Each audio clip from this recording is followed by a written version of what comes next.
Je vous présente un petit diaporama introductif et que j'ai volontairement intitulé L'étrogne, arbre d'avenir enraciné dans le temps. Et je pense que ça, c'est très important de prendre conscience que cette histoire de trogne, qu'on a vu disparaître par millions, on peut le dire, je pense, ça date de très longtemps et ça peut durer très longtemps. Et par rapport à tout ce qui se passe aujourd'hui avec les évolutions climatiques, les problèmes d'énergie, les problèmes, tout ce qui est en train de nous tomber sur la tête, ces arbres sont vraiment, je suis convaincu, des arbres d'avenir. Et donc il y a urgence de les faire connaître, de les protéger, de les recréer et aussi de les réhabiliter. Alors, ce qui est assez passionnant, c'est qu'en Angleterre, à gauche, là, on a trouvé dans le lit de la Trent, une rivière anglaise au nord-est de Londres, dans les vases de la Trent, des trognes de chêne datées au carbone 14 de 4500 ans. Donc ça veut dire que 4500 ans, on fait déjà la trogne, on fait déjà le tétard, parce que là c'est une forme typique en tétard. Et un peu après, enfin on est quand même il y a 1800 ans en Belgique, on trouve dans les mêmes conditions, mais là dans la Meuse, je crois, une émonde, une ragosse, qui est datée, elle, de 1800 ans. Donc c'est-à-dire, à ces époques-là, il y avait déjà d'une part de l'élevage, ça c'est clair, parce que c'est vraiment lié à la présence de l'élevage, on va le voir plus loin. Et puis il y avait déjà des besoins considérables en bois, avec l'image de cette émonde notamment. Suivant. Alors ces formes-là, on les retrouve bien sûr aujourd'hui. Là, vous avez une trogne à gauche, je crois que c'est dans le Perche, mais je ne sais plus, parce que j'en ai tellement photographié que ça finit par s'échapper de mon cerveau. Et puis à droite, vous retrouvez ces émondes qui sont particulièrement visibles et présentes dans le paysage, qui continuent même, pour certaines d'entre elles, à être taillées sans qu'il y ait d'usage du bois des mondes. Ça veut dire qu'il y a un aspect culturel, un attachement à cette identité paysagère de tout le bassin de Rennes, alors que ces émondes, il y en avait partout dans les bocages de France et de Navarre, et aussi de l'Andorre, quand on a les cartes postales de l'Andorre qui en montrent, c'est assez spectaculaire. Donc c'est aussi un arbre qui je dirais, qui a disparu avant l'aspect tétard. Suivant. Alors si on va fouiller un peu dans l'iconographie, là on est au XIe siècle, la tapisserie de la reine Mathilde à Bayeux, qu'il faut absolument aller la voir avant que les Anglais nous l'empruntent quelques années. C'est un témoignage extraordinaire. Vous avez des émondes partout et vous voyez là on est en train de les tailler pour faire du bois de charpente. Suivant. Bois de charpente qui peut-être, pour certains d'entre eux, sont allés dans des cathédrales. En tous les cas, la basilique de Bayeux, on en a trouvé, on en a analysé. Alors pour le bois de Notre-Dame de Paris, il va falloir un peu attendre parce que le bois est confiné à cause des problèmes de pollution et les dendrochronologues qui travaillent sur ce sujet sont en attente et sont impatients d'aller analyser le bois des charpentes de Notre-Dame. Mais si vous regardez en bas de l'image, sur cette repro du XVIe siècle de, je ne sais plus qui c'est, Jean Fouquet, excusez-moi, Jean Fouquet qui a fait aussi des portraits tout à fait passionnants. Vous voyez des trognes de saule en bas à gauche, au cœur de Paris. Alors je ne sais pas si elles sont toujours là, j'en doute fortement, et on ne les a peut-être pas renouvelées sous cette forme. Suivant.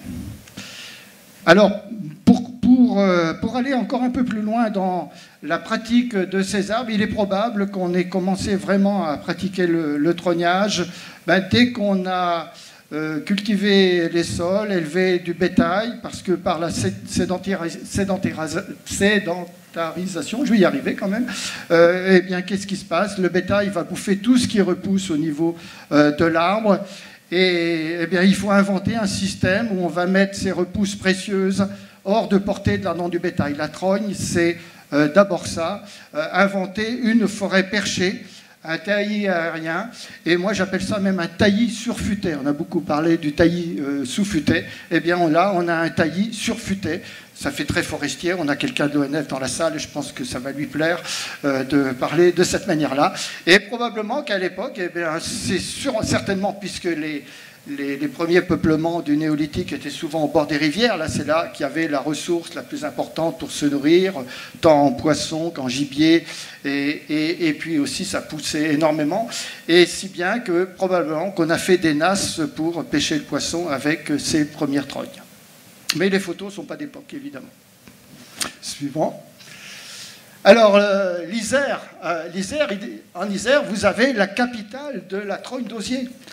Ah oui, Notre-Dame de Lauziers, vous vous rendez compte, le 25 mars 1649, un miracle, un couple, lui est protestant, elle est catholique, et lui ne s'occupe pas des fêtes catholiques. Pouf, il va tailler ses osiers, un jour férié de religieux, et puis l'osier se met à saigner. Alors c'est ce qui se passe quand on taille un peu tard nos trognes, notamment sur des charmes. Hein, si on taille trop tard, ça saigne, mais ça ne saigne pas rouge. Alors là, ça a dû saigner rouge. Et alors ça a engendré... Alors c'était dans un petit hameau de l'Isère, un hameau qui est devenu village, et un hameau, il y a eu bien sûr des dévotions, des pèlerinages qui continuent aujourd'hui. Et on a même construit au XIXe siècle, le grand siècle des dévotions à la Vierge, on a construit une basilique. Et là, vous avez le fronton de la basilique de Notre-Dame de Lauziers. Alors, il serait bien, vous qui êtes de l'Isère, de se dire que là, il y a un village qui pourrait être la capitale française de Lauziers, avec une basilique. Vous vous rendez compte, là, au niveau touristique, en plus des pèlerins, ce que ça pourrait apporter. Suivant. Et on en a fait même aussi des cartes postales. C'est comme ça d'ailleurs que j'avais découvert la présence de ce village, des cartes postales qui sont une source d'enseignement formidable pour le témoignage des trognes. Alors, mais ça remonte à plus loin. Ça remonte à plus loin puisque, en fait, c'est la nature qui a inventé les trognes, c'est pas nous, les humains. Notre fierté en prend un petit coup, mais tant pis. Hein. Parce que nos arbres, dans leur évolution biologique, ils ont développé cette capacité formidable. Alors, c'est peut-être ça le miracle, en fait, de réitérer suite à un accident mécanique, un accident physique. Ça peut être un rocher, ça peut être l'empête, ça peut être le climat, ou animal. Comme à droite, on a cette mini-trogne de castor. Le castor qui a aussi fait des trognes émondes, puisque quand il y a les crues, il va tailler plus haut. Je n'ai pas mis l'image, j'aurais pu la mettre. Voilà. Donc en fait, l'arbre, il est adapté, notamment la plupart des feuillus, mais d'autres, des conifères, l'if, qui n'est pas vraiment un conifère d'ailleurs, ni un résineux, ont aussi cette capacité de réitérer.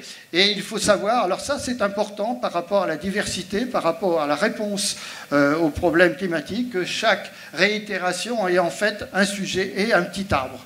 C'est-à-dire quand on parle de branches sur les trognes, en quelque part c'est faux. Ce sont des arbres qui font des branches, eux, et chacun a déjà une variation génétique en devenir. Et ça c'est très important par rapport à tout ce qui se passe dans les évolutions qui s'accélèrent aujourd'hui. Suivant. Alors, d'eux-mêmes, nos arbres font la trogne. Et alors ça, si vous allez dans certains bocages, peut-être ici, ça je n'ai pas vu, mais dans le bocage bourbonnais, par exemple, on voit ça partout. Celle-là, elle est prise chez nous, dans le Perche. Vous voyez qu'il y a une descente de cime sur le chêne, et vous voyez qu'en bas, il y a toutes les branches qui sont marcescentes. Et le signe, la marcescence sur un arbre, c'est un signe de jeunesse. En général, les arbres perdent cette marcescence avec le temps. Et on voit comment l'arbre, en fait, il fait la trogne. Il fait la trogne et, en fait, il réduit son système de circulation pour répondre aux disponibilités, notamment du sol. Alors ce système-là, s'il est bien conduit avec fidélité pendant des années, pendant des siècles, ben voilà, ça produit des arbres, comme ici la trogne de la cigogne dans les Deux-Sèvres, 8,90 m de circonférence, voilà, tout simplement. Le drame, c'est que ces arbres-là n'ont plus été taillés, et il y a bien sûr celui-là, il fait en plus 10 mètres de haut à peu près, hein, c'est une trogne à trogne latérale. Et après, il y a de la casse parce que, évidemment, tous ces vieux arbres sont creux. Il faut peut-être rappeler aussi que l'arbre, il ne vit pas par son cœur, mais il vit par sa surface. Suivant.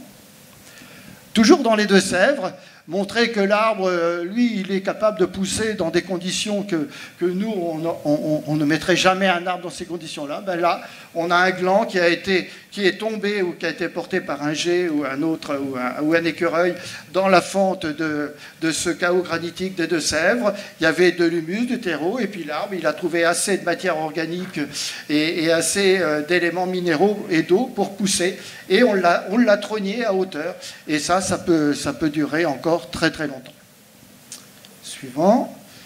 Là, on remonte encore un peu plus loin. On est sur un chêne pédonculé, toujours. On est en Angleterre, parc de Windsor. Les Anglais estiment cette trogne de chêne, évidemment, vous voyez qu'elle est déjà un petit peu retournée au sol, à 1300 ans. Donc c'est dire que la musique, elle peut durer très longtemps, mais on va voir que ça peut durer encore plus longtemps. Suivant. Voilà, là on est en Crète, un olivier, 3000 ans. 3000 ans, et ce vénérable arbre, on lui a cueilli des rameaux, on l'a trogné pour offrir des rameaux lors des Jeux Olympiques d'Athènes aux lauréats de, je ne sais plus si c'est les courses à pied, je ne sais plus trop, mais la présidente de la Grèce était venue pour cueillir ces rameaux. Voilà, quand même, c'est magnifique. Et il produit toujours de l'huile d'olive qu'on peut acheter sur place. Suivant. Alors, il y a des arbres qu'on... là, nos forestiers savent que le frêne, ça vit un certain temps. Ici, on a des frênes qui ne sont pas du tout dans la forêt, qui sont complètement dans le bocage, toujours dans les Deux-Sèvres. Alors je pense que dans les Deux-Sèvres, il y a des secteurs qui ont échappé à la razzia sur les vieux arbres qu'on a eu à une époque de grandes difficultés. On a coupé ces arbres pour le chauffage, tout simplement, parce que les gens étaient dans une grande misère. Donc il y a eu une disparition systématique en France, sans compter ceux qui ont disparu parce qu'il y avait des dévotions païennes et tout ça qu'on éliminait. Enfin, vous voyez, c'est une histoire complexe, c'est l'histoire des arbres. Mais toujours est-il que lui, eh bien, il fait 7 mètres de circonférence, totalement creux. Et vous voyez qu'il a été... Alors, à gauche, c'est avant qu'il soit recépé. Et 2 ans après le recépage, voilà, il est reparti vers une nouvelle jeunesse. Et Sylvie, pour nous parler de ces frênes de l'Auvergne, là, qui sont vraiment des arbres assez fabuleux et qui vont passer le cap de la Calarose, on en parlera sans inquiétude. Suivant. Alors, parmi les autres espèces de trognes, peut-être une qui est moins connue, mais qui est très présente, notamment dans les Hautes-Alpes, je pense qu'ici, vous devez en avoir, c'est le peuplier noir. On a toujours une idée de peuplier, d'un arbre qui ne vit pas longtemps. Évidemment, on a l'image de nos plantations industrielles.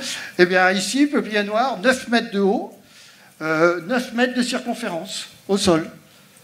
Hein, et là, c'est un colloque en Aragon pour faire reconnaître les trognes au patrimoine culturel de l'UNESCO. Donc il y a une démarche actuellement, comme on a fait reconnaître les murets de pierre sèche, eh bien la trogne, je pense, mérite absolument ce statut au niveau international.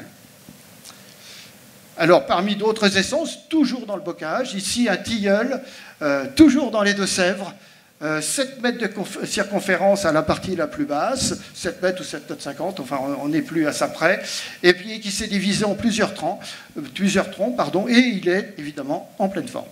Suivant. Alors le charme, ça marche aussi. C'est plus rare de trouver des charmes très très gros, mais dans les Deux-Sèvres, il y en a qui font 8 mètres de tour, par exemple. Suivant. Et puis tout ça, qu'est-ce que ça génère? Bien sûr, ça génère par la complexité du tronc, par les cavités qui vont se former. Je vous ai mis en haut à gauche une photo d'une coupe de jeunes trognes, et on voit comment le processus de dégradation du bois en partie centrale va faire, qui explique pourquoi ces arbres ils sont porteurs d'une biodiversité exceptionnelle, parce que les cavités, c'est souvent ce qui manque le plus dans la nature. Vous voyez toutes ces gens qui sont en train de calfeutrer les maisons pour surtout qu'il n'y ait pas une hirondelle qui niche, une bestiole qui vienne s'installer, parce que la nature fait toujours très peur à nos contemporains. Donc ça, biodiversité, on pourra en parler, j'insiste pas là-dessus, il y a des images aussi sur votre gauche. Suivant. Alors, parmi les éléments intéressants des trognes, alors ça j'aime bien parce que c'est comme ça qu'on a découvert que lors des crues, on a les taupes qui montaient au sommet des trognes creuses au milieu du terreau. En fait, elles suivaient le garde-manger parce que les vers de terre, ils montaient aussi, les taupes montaient. Et on s'étonnait de voir, après le retrait de la crue qui avait duré une semaine ou 15 jours, des taupinières dans les champs là, de cette région des Deux-Sèvres. Eh bien, tout simplement, les taupes redescendaient de leur arche de Noé qui avait été créée grâce à ces trognes creuses et grâce aussi au grand nombre de trognes. Ça, c'est important, c'est le fait que ce n'est pas une trogne qui va assurer le système, c'est vraiment l'ensemble et la diversité des âges de taille et, dans l'idéal, la diversité aussi des essences. Suivant. Leur importance, elle est capitale aussi au bord de l'eau. Parce qu'on sait qu'au bord de l'eau, un grand arbre, étant enraciné sur sa moitié, il va avoir une tendance à se déraciner. On le voit dans le marais Poitevin avec les peupliers lors des tempêtes, c'est humide, qui se couchent sur le sol. Eh bien, nos têtards du marais Poitevin, ils restent debout et leur système d'enracinement joue un rôle aussi très important. Il y a la loutre aussi qui niche, qui fait ses catiches sous ses racines. Et puis, il y a également les poissons qui se reproduisent, les invertébrés. Enfin, c'est tout un monde, là encore, grâce à ces arbres. Et je pense à l'aulne aussi. L'aulne, en trogne, il peut avoir 8 mètres de circonférence. Ça, je l'ai vu en Angleterre, c'est complètement incroyable. Un aulne, ça a 100 ans, 150 ans d'espérance de vie. En trogne, ça peut sans doute vivre 300 ans, peut-être 400 ans, je ne sais pas. Suivant. Ce que je vous disais à l'instant, la répétition de ces arbres, le cycle de taille, tout ça fait... Et puis, avec le bocage, le système linéaire fait qu'on a en plus un lien, ce qu'on appelle les corridors. C'est un mot très à la mode, mais les corridors, les paysans, il y a longtemps qu'ils les ont inventés. Donc ça, c'est très important, la notion de bocage, de lien. Quand vous voyez un isolat au milieu, ou même s'il y a du pic prune au milieu d'une grande plaine céréalière, vous savez que le pic prune, il a vraiment peu d'espoir déjà de se reproduire, de se diversifier, et il est quasiment condamné. Suivant. Voilà un bocage ici, une photo de Vincent Vignon. Là, on est en Mayenne. C'est des secteurs Natura 2000, enfin des zones d'exception. Et vous voyez tout ce réseau de haies, comment ça va créer, bien sûr, la connectivité. Au niveau climatique, toute l'importance, ça, au niveau de l'effet brise-vent, l'évapotranspiration.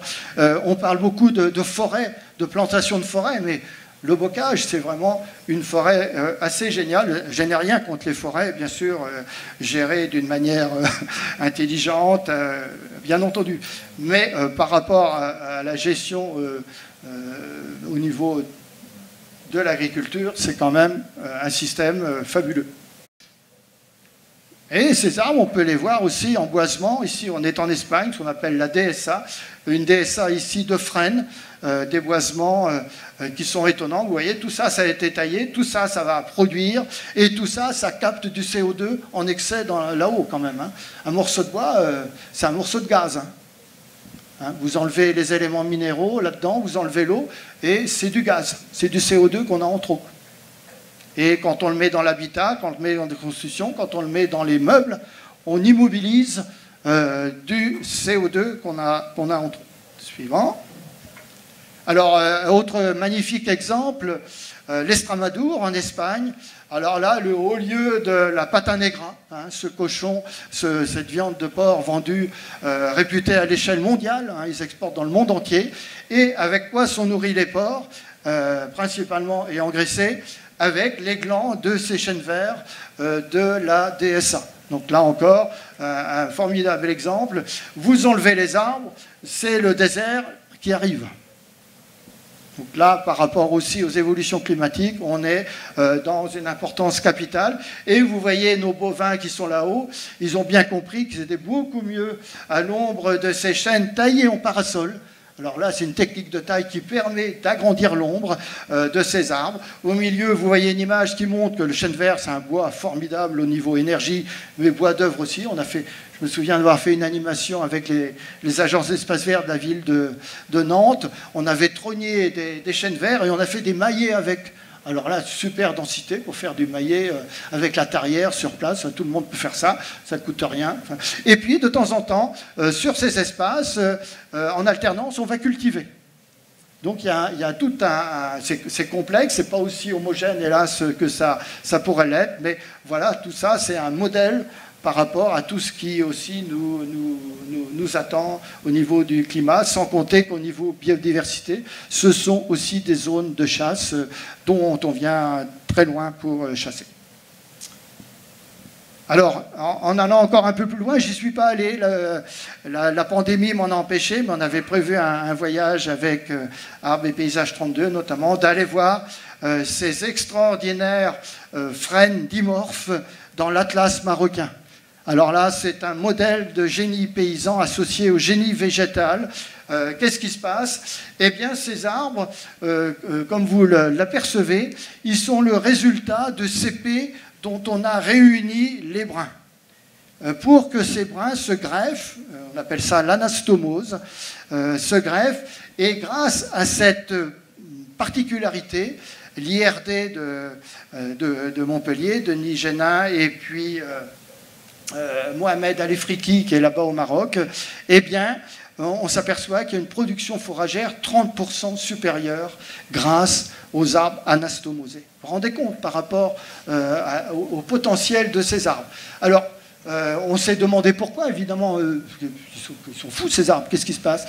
Eh bien, les dernières études de l'IRD, ils sont allés voir un petit peu ce qui se passait au niveau du sol, il y a une stimulation mycorhizienne extraordinaire due à ce système d'anastomose. Alors après, le pourquoi, on ne le sait pas encore. Mais vous voyez qu'il y a encore un domaine de recherche fabuleux à explorer sur ces arbres, avec des systèmes de taille sur le même arbre. Il y a des systèmes de taille tous les 4 ans, tous les 8 ans, tous les 12 ans, soit pour le forage, soit pour la perche, soit pour des solives, des poutres pour l'habitat. Donc il y a là encore... Il faut bien rappeler que la trogne, elle est toujours polyusage. Elle n'a jamais un seul usage. Et qu'est-ce que vous voyez aussi sous ces arbres? Vous voyez qu'il y a de la verdure. C'est-à-dire que ces arbres vont aggrader, vont refaire remonter l'eau du sol et vont favoriser aussi le pâturage en même temps qu'ils apportent de l'ombre. Alors là-bas au Maroc, il y a des choses extraordinaires. On a notamment les chèvres qui montent directement, qui vont pâturer directement les trognes. C'est-à-dire qu'elles montent dans les arbres, on leur met des petits escaliers de pierre, et puis pour limiter leur pression, on enlève les escaliers, et comme ça, on gère l'arbre. Donc c'est la chèvre qui fait le travail, plutôt qu'on aille tailler soi-même les trognes. Suivant. Alors, l'arbre fourrager, justement, parlons-en. Je ne vais pas trop insister, parce que je pense que Sylvie va pas mal nous en parler. Eh bien, lui, il était présent partout. Bien sûr, dans les pays de montagne, dans les pays du Nord. Alors ça, c'est systématique puisque la saison d'herbage était très limitée. Mais aussi dans toutes les autres régions, dès qu'il y avait un excès climatique, 76, 2003, etc. Et puis là, récemment. Donc on commence à se dire que là, on a sous la main, dans une pâture complètement desséchée, des arbres tout verts. Et tout ça, ce sont, comme on les appelle, des prairies aériennes. Prairies aériennes dont on va tailler les branches ou les rejets, enfin les deux, pour faire du fourrage en verre qui va être pâturé directement dans la pâture, mais aussi pour faire des fagots qu'on va conserver en hiver et donner au bétail. Suivant. Voilà justement une variété de nos animaux qui se vautrent sur cette feuille de frêne. La photo en haut à droite, je crois que c'est dans l'Aveyron, mais ici il y en a partout, donc on ne va pas insister. Suivant. Et là, c'est en revenant d'une conférence en Ardèche, je remonte, qu'est-ce que je vois? À l'allée, je vois un éleveur en train de tailler ses frênes avec son godet. Alors attention, là, il y a des tas de choses à dire sur les manières de tailler. Et puis au retour, je suis allé faire la photo, parce que l'allée, il n'y avait pas de bonne lumière, je n'avais pas le temps. Et voilà, et il les a taillés partiellement. Donc ça, ce sont ce qu'on peut faire sur ces arbres, des tailles d'été. On dit souvent qu'il faut tailler en hiver, dans le repos végétatif. Non, mais l'arbre, moi je me suis amusé à faire des tailles à toutes les saisons, n'importe quand. Et bien ça marche tout le temps. Évidemment, ce n'est pas forcément recommandé de le faire systématiquement, mais vous voyez la capacité extraordinaire qu'ont ces arbres. Suivant. Alors ce qui est intéressant au niveau fourrager, c'est que l'INRA de Lusignan, dans la Vienne, a monté un programme de recherche sur les arbres fourragers, un programme sur 20 ans, le système Oasis, vous pourrez aller voir ça sur Internet, et avec notamment l'idée de faire pâturer directement le bétail sur les mini-trognes. Alors là, on ne fait pas monter les vaches dans les trognes, non, on fait des mini-trognes sur de l'orme de lutèce, qui résiste à la graphiose, du frêne, du mûrier blanc, ça c'est la feuille la plus nourricière qu'on ait, et puis sur de l'aulne de Corse. On pourra en discuter si on veut au cours des journées suivantes. Alors, le gros problème des trognes, elles ont quand même un inconvénient, ces bonnes vieilles trognes, eh bien, c'est qu'il faut aller les tailler à hauteur.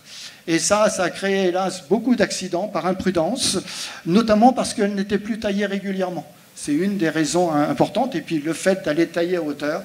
Alors aujourd'hui, il existe du matériel comme les perches à tronçonneuse. Là, c'est une tronçonneuse à batterie avec assez de puissance. On peut avoir des systèmes de batterie sur le dos. Et là, l'agriculteur, c'est dans le Nord, Denis, lors d'une formation trogne avec l'Association française d'agroforesterie, qui n'osait plus tailler ses trognes. Parce que rien que de monter, même si ce n'est pas très haut, là, c'est très dangereux. Et bien, tout d'un coup, il s'est dit, moi, je vais acheter cet engin et remettre en route l'usage de mes trognes de charbon. Donc voilà du matériel qui est bien sûr un investissement, mais qui est apporté finalement du monde agricole, et pas seulement. Suivant. Et bien sûr, il existe un matériel, alors là, beaucoup plus lourd, mais qui permet de réhabiliter ces bocages où il y a encore beaucoup de trognes. Alors c'est le cas en haut à droite dans les Deux-Sèvres. Vous voyez qu'il y a des jeunes trognes qui ont été créés avec la pince hydraulique, avec un système de tronçonneuse. Alors ça, c'est le mieux. Et il faut avoir un chauffeur qui respecte aussi l'arbre, qui n'aille pas le déraciner. Et vous voyez en bas, ce sont des ormes de lutèce plantés à Azelle brûlé, qui ont été créés en trogne. Je n'ai pas mis les photos de la repousse, mais c'est reparti de plus belle.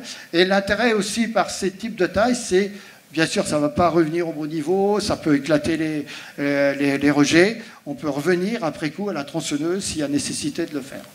On pourra discuter, bien sûr, sur le terrain de ces aspects-là. Suivant. Après, dans les matériels, aujourd'hui, ce qui est intéressant, c'est la possibilité de transformer notamment tout ce qui était bois de fagot qui a brûlé dans les champs pendant des années et des années suite à l'inusage du fagot. Eh bien, c'est les systèmes de broyage. Hein, ça, c'est aussi une vraie possibilité. Suivant. Avec des cumas qui sont mises en route. Là, c'est une cuma sur le département du Loir-et-Cher qui valorise le bocage. Le grand risque de ça, c'est les trucs complètement déments. On fait circuler des camions sur 500 km. On va zigouiller des espaces forestiers qui pourraient faire du bois d'œuvre. Donc, il y a tous les excès aussi dans ces systèmes-là qui existent. Et là encore, il y a aussi de la pédagogie à faire parce que finalement, au niveau consommation d'énergie, c'est relativement réduit, contrairement à ce qu'on pense. Suivant. Et là, une commune assez exemplaire aussi. On est dans le Maine-et-Loire, à Juvardeil, où ce sont les bâtiments communaux qui sont chauffés avec le bois des trognes et du bocage de la commune. Donc les paysans ils trouvent un revenu.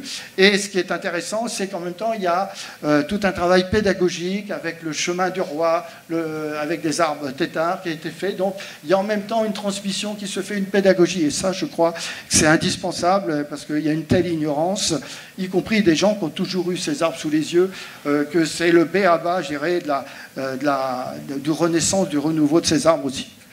Suivant. Et puis là, un petit hommage quand même aux pionniers des chaudières communales. On est à Marchesieux, dans la Manche. Alors eux, ça fait 40 ans qu'ils ont commencé ça. Ils ont écopé tous les problèmes avec les chaudières, les suintements, les suies, tout ça. Et aujourd'hui, ils en sont une dizaine de chaudières. Ça fonctionne très bien. Ils chauffent encore plus de bâtiments communaux. Et ils utilisent toujours ce bois du bocage.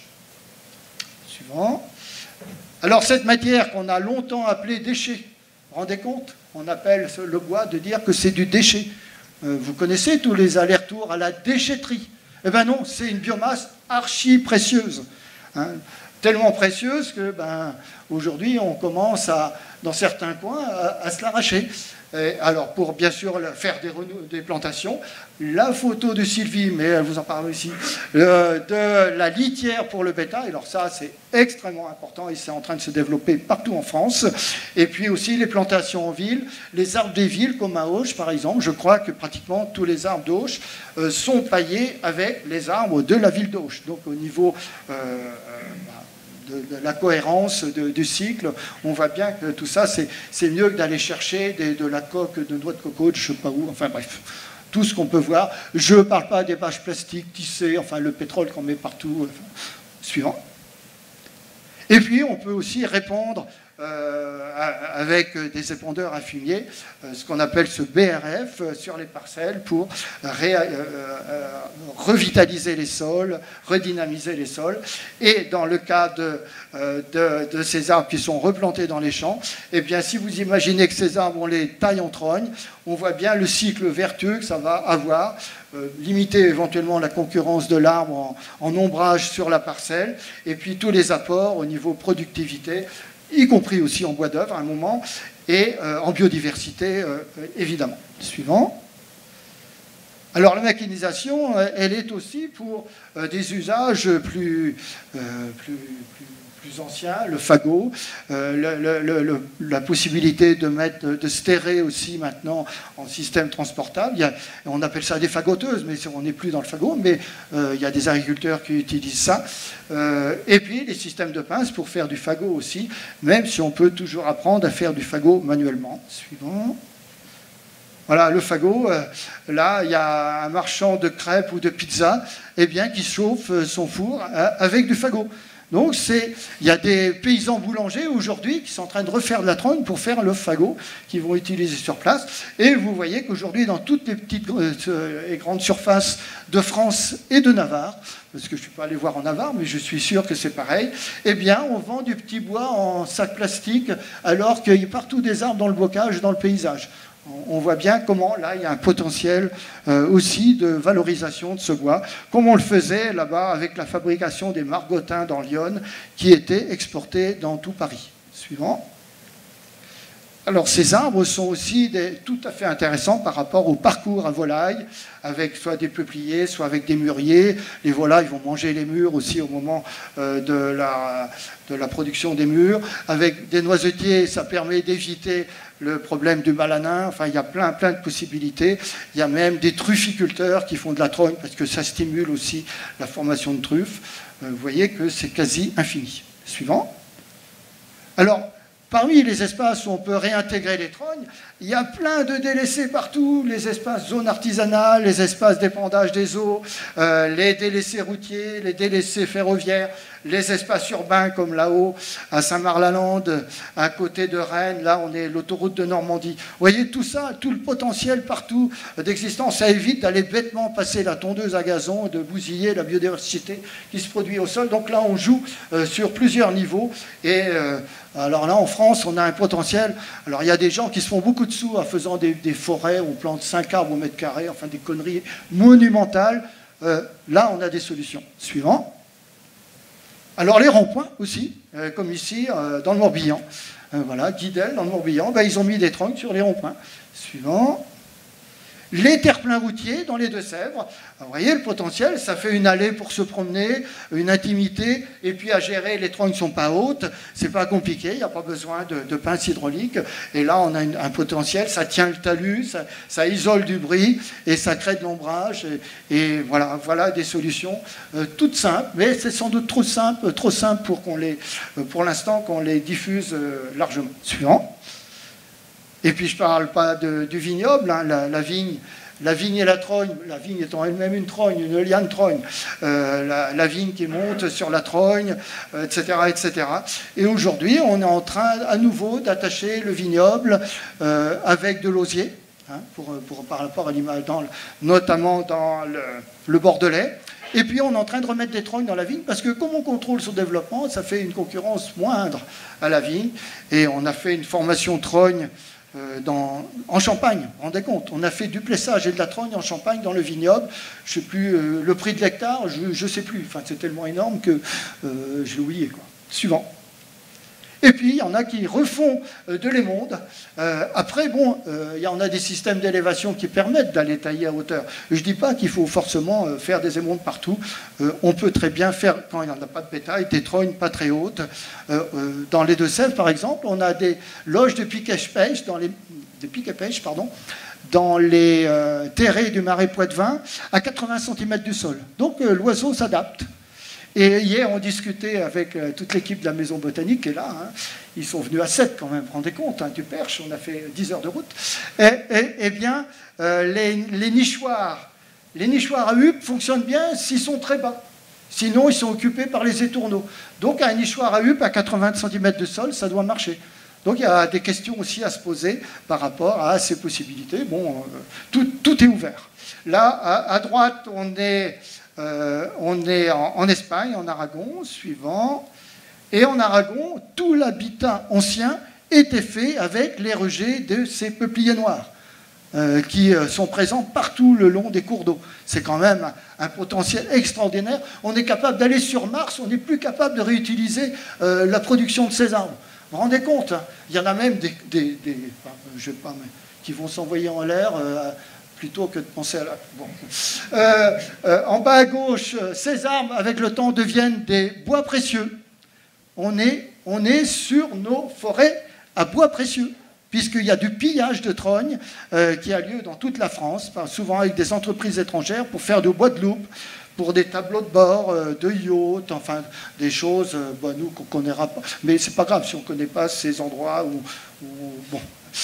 Et puis, à Rennes, il y a un restaurant qui utilise le bois de Saragosse. Bon, ça devient du bois, là encore, extrêmement précieux et valorisé, soit en planche, soit en poudre, soit en solive. Et si vous allez sur le sillon de Saint-Malo, vous verrez ces tortillards du bocage qui sont utilisés comme brise-lames, parce que par la multiplication des nœuds, on a une résistance beaucoup plus forte qu'avec un tronc simple qui, lui, sera merveilleux pour faire du mérin, du bois déroulé, du bois de tranchage, etc. Suivant. Alors, créer une trogne, il n'y a rien de plus simple. Il faut faire un piquet. Alors, il faut oser, évidemment, quand on n'a plus vu faire, on se dit qu'on est en train de mutiler l'arbre. Ben non, il faut tout enlever, faire des coupes correctes qui respectent le cône d'insertion de la branche sur le brin. Et voilà, ça marche en haut.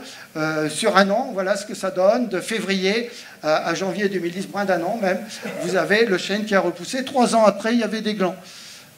Et puis on peut faire évoluer la forme. On a le même chêne, le voilà qui évolue, on peut le faire remonter. On forme l'arbre quand il est jeune. Faire une trogne, c'est agir sur un arbre jeune. Suivant.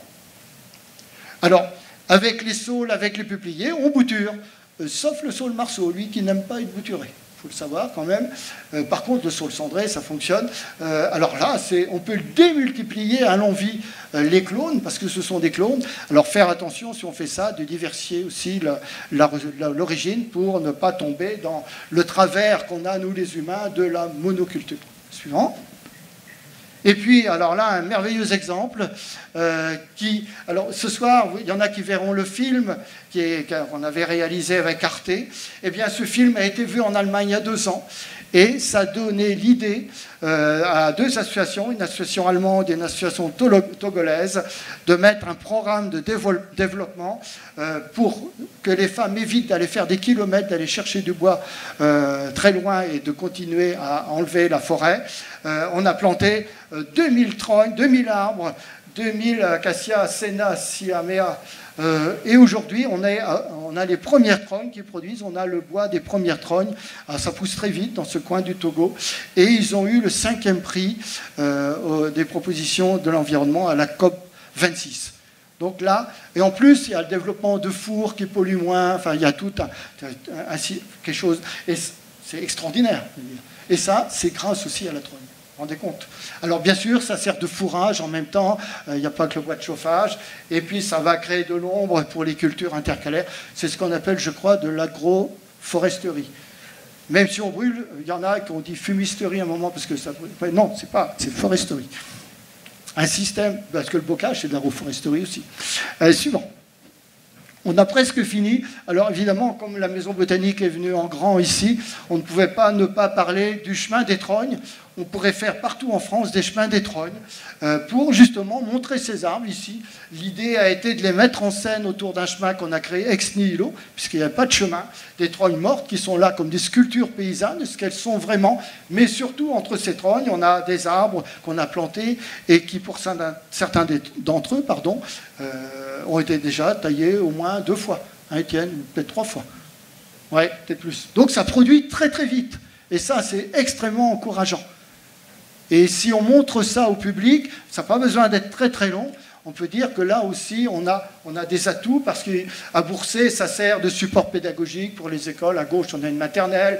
Au milieu, on a des agriculteurs. Et à droite, on a les 52 nouveaux élèves de l'École nationale supérieure de paysage qui sont venus voir le chemin des trognes. Alors, vous vous rendez compte, si les paysagistes mettent des trognes aussi en ville, dans les aménagements, on est vraiment sauvés. Suivant. Mais il faut aller plus loin. Alors à Boursay, on a eu l'idée de faire un arboretrogne. Parce que tout ce qui se passe, on s'est dit, ah oui, mais les espèces exotiques, on n'en veut pas. Mais attention, le robinier, ce qu'on appelle l'acacia, c'est une espèce qui nous vient d'Amérique. Et puis combien d'autres comme ça. Donc il faut anticiper ce qui peut se passer, donc expérimenter sur des essences qu'on va trogner et voir ce qui se passe avec des thématiques, des trognes de zone humide, trognes fourragères, trognes spécialisées, parce qu'il y a des trognes, comme on l'a un peu vu, spécialisées, l'évolution climatique. Voilà. Par exemple, chez nous, on peut tout à fait mettre du mycocoulier si jamais le climat méditerranéen commence à pointer son nez. Et puis la forme des trognes, on va faire des trognes avec plein de formes, parce que dans le bocage, on voit que tout a été inventé, etc. etc. Suivant. Eh bien, les trognes, les voilà. Hein. Nos centrales les plus modernes du monde, elles sont là. Hein. Production renouvelable, de proximité, entièrement recyclable, production de biodiversité, bioclimatique. Voilà la trogne, ce qu'elle est. Le panache des trognes qui repoussent, c'est quand même merveilleux. Suivant. Ah ben j'ai fini. Il s'est passé un petit... Donc ça, j'ai vu... Alors, tu m'as montré tout à l'heure une image, et ça, j'ai vu ça dans les Deux-Sèvres, sur des frênes plus anciens, donc qui se sont soudés, et ça fait 2 arches. Vous pouvez faire ça chez vous. C'est pas plus mal qu'un portail en ferraille ou en plastique. Voilà, je crois qu'on a... Il y a encore 2-3 images. Vas-y. Alors ça, indispensable. Il y en a qui appellent ça la Bible. Enfin non, il ne faut pas exagérer. La flore forestière, je veux bien, parce qu'elle est sur le papier Bible. Et puis encore une image quand même. Ça, c'est pour rendre hommage à nos financeurs, et notamment l'Office français pour la biodiversité, grâce auquel 2020, année des trognes, a été un succès quand même phénoménal, puisqu'il y a eu 122 événements qui ont eu lieu en France sur les 2 années à cause de la pandémie autour des trognes. Voilà, je vous remercie.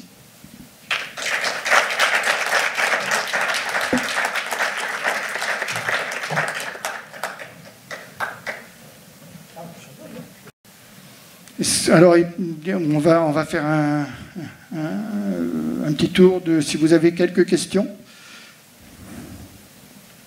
Alors, autant des brebis et des vaches qui mangent du fourrage, comme de l'herbe, ça me paraissait logique et c'est logique. Autant des cochons qui mangent des feuilles, c'est nouveau pour moi.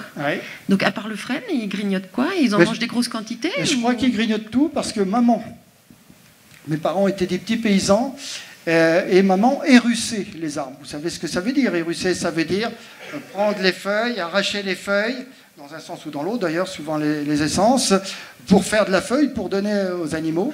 Et maman érussait les feuilles, elle mettait ça dans un charrier. En fait, le charrier, c'était un grand sac, une grande toile faite avec des sacs cousus, voilà. Et elle donnait ça aux cochons, à la maison. Et le porc, alors je ne sais pas en quantité et tout ça, je pense que c'était, on a l'image du cochon qui mange évidemment des glands et puis tout ce qu'on lui donne à la ferme, les déchets de ménager, mais en fait le cochon il adore aussi la feuille, quoi. Ouais, c'est intéressant parce qu'il nous demande énormément de replanter dans tous les parcours aujourd'hui en plein air en cochon. En fait, on met beaucoup de plantations en place pour les protéger, mais du coup on peut éventuellement prévoir de la trogne aussi. Ils mangent tout, j'en doute pas. Après, c'est la quantité de feuilles qu'ils peuvent avaler. Oui. Alors autant je les vois manger des glands. Donc j'avais planté des arbres pour les mettre avec des glands plus tard sous les parcours à cochons, mais c'est vrai que la feuille, je ne l'avais pas envisagée. Oui, alors ça, pour rien te cacher, c'était lors d'une animation, enfin, Arbre et paysage de Marcillac, Et puis on avait fait tout un parcours. Il y avait des cochons dans un enclos. Et puis moi, il y avait un frêne à côté. Je suis allé tailler le frêne, j'ai donné les feuilles. Et puis je lui ai dit, mais ils sont précipités là-dessus. Donc voilà, ça c'est des éléments. Donc toutes ces expériences nous intéressent beaucoup parce que c'est là où on voit que c'est pas un élément unique qui fait que ça est intéressant, c'est tout l'ensemble, quoi. Merci de ta question.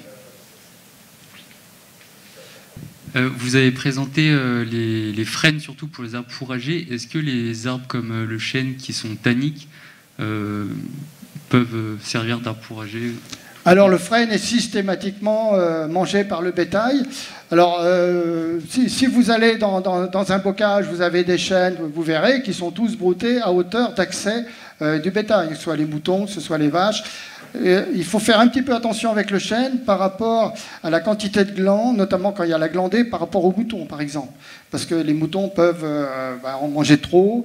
Mais j'ai vu en 2003, j'allais encore, là c'était une autre conférence que j'allais donner à Saint-Gilles, au-delà de Rennes, et je traverse la Sarthe, et 2003 canicule, hein, qu'est-ce que je vois ? Je vois des chênes qui ont été taillés dans des champs, mais partiellement, en entonnoir un peu sur les côtés, et toutes les branches qui avaient été mangées au sol. Au retour, je sors de l'autoroute, parce que hélas, je suis obligé de prendre l'autoroute avec tous ces déplacements.